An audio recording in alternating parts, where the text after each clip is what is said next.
Chaitanya Mahaprabhu presented a very simple process of self-realization. It is said that in Kali Yuga, people are very quarrelsome, misguided, and spiritually lazy. So he presented the philosophy. He summarized the Vedic philosophy in a very simple manner. So these Goswamis, they are followers of Chaitanya Mahaprabhu. There are 6 of them, and they all came from very illustrious background. For example, Rupa and Sanatana Goswami, they were at one time running the most important kingdom in the world. How old is America? None of you know? Huh? Okay. How old is Canada? 150. 150. Canada is officially about 150 years old, and the United States is 1776, I think, was the founded. About a month ago we had Thanksgiving. So, 500 years ago, there was no America, was there? There was only Red Indians here. And there was no Canada. Columbus, when he came, Columbus was a sailor.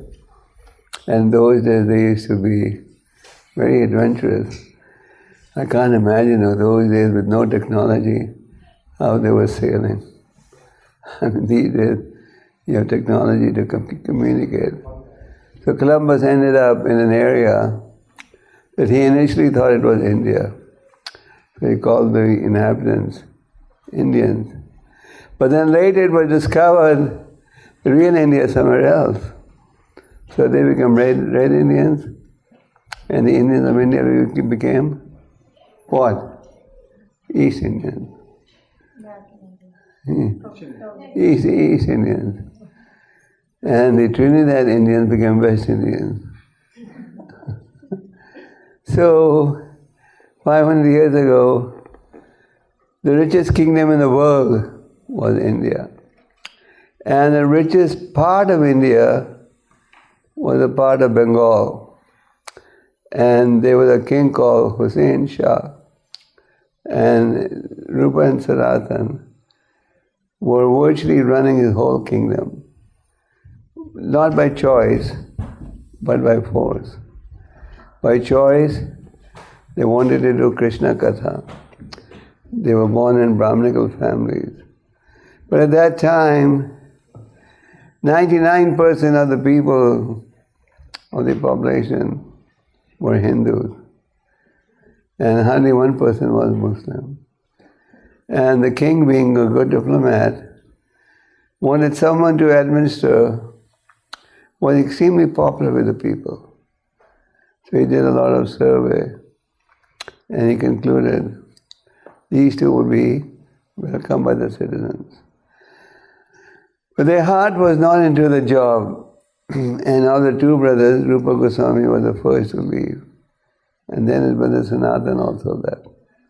And they came to Vrindavan, and they wrote books on devotional service. Raghunath Goswami, another of the Goswamis, was the son of a millionaire. His father was the richest man at that time. But he also took to the path of devotion. So these Goswamis have given us very nice literature, and Prabhupada has translated 2 of them into the English language, which are Nectar of Devotion and Nectar of Instruction. Originally published as Bhakti Rasamrita Sindhu and Sri Updeshamrita.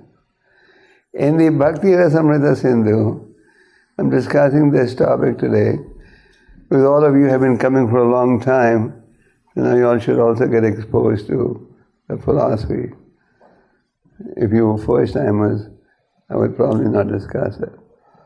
So, in the Bhakti Rasamrita Sindhu, Rupa Goswami talks about rules and regulations, do's and don'ts, and he explains this very nicely. And Srila Prabhupada has summarized it in English in the book of Nectar Devotion. There's another book that Rupa Goswami gave us that has only 11 verses, originally published under the title of Updeshramrit, and published in English under the title of Nectar of Instruction. As you probably know, Prabhupada translated nearly 90 books in the English language. And these books today are available in more than 80 languages of the world. You'll be surprised, people all over the world are reading these books. Why? Because there is philosophical content. People are looking for happiness, am I right? Yeah. Yes, no? Yes. Yeah. But in reality, do they find it? No. No. They're looking for an answer, looking for some alternatives. Thank you for listening to His Holiness Gopal Krishna Goswami Maharaj. For more information, please visit gkgoswami.com.